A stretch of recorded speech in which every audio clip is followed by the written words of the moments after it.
reaction to the outside. No sky, no weather, no attempt at decor.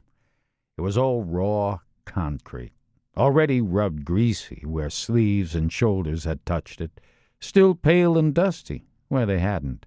Underfoot was grippy gray paint, like the floor of an auto enthusiast's garage. The lawyer's overshoes squeaked on it. There were 4 interview rooms.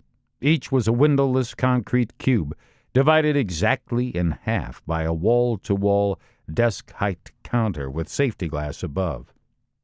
Caged lights burned on the ceiling above the counter. The counter was cast from concrete. The grain of the formwork lumber was still visible in it. The safety glass was thick and slightly green, and was divided into 3 overlapping panes to give 2 sideways listening slots. The center pane had a cutout slot at the bottom for documents, like a bank.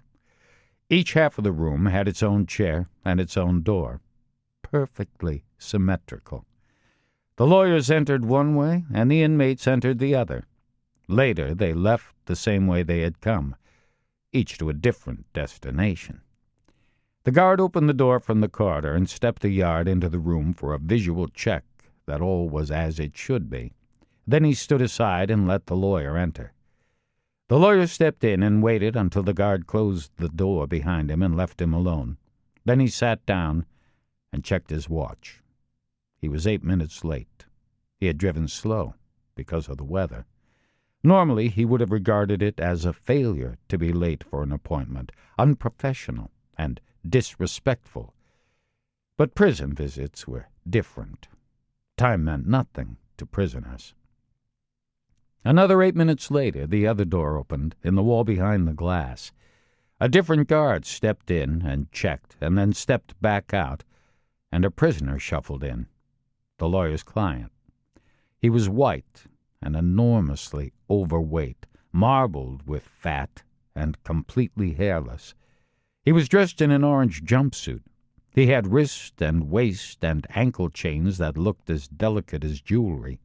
His eyes were dull, and his face was docile and vacant, but his mouth was moving a little, like a simple-minded person struggling to retain complex information. The door in the wall behind the glass closed. The prisoner sat down. The lawyer hitched his chair close to the counter. The prisoner did the same. Symmetrical. The lawyer said, "I'm sorry I'm late." The prisoner didn't answer. The lawyer asked, "How are you?" The prisoner didn't answer. The lawyer went quiet. The air in the room was hot. A minute later, the prisoner started talking, reciting, working his way through lists and instructions and sentences and paragraphs he had committed to memory. From time to time, the lawyer said, "Slow down a bit."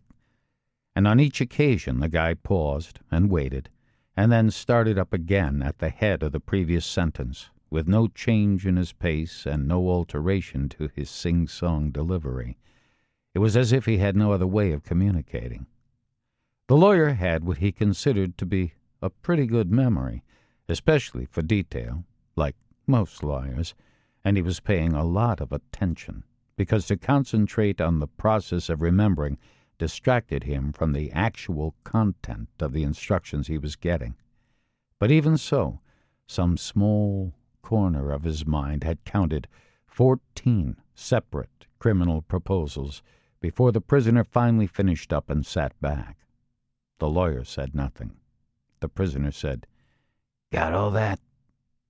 The lawyer nodded, and the prisoner lapsed into a bovine stillness, or equine, like a donkey in a field, infinitely patient. Time meant nothing to prisoners, especially this one. The lawyer pushed his chair back and stood up. His door was unlocked. He stepped out to the corridor. 5 minutes to 4 in the afternoon. 60 hours to go. The lawyer found the same guard waiting for him. He was back in the parking lot 2 minutes later.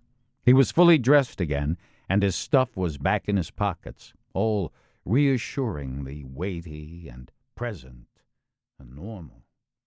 It was snowing.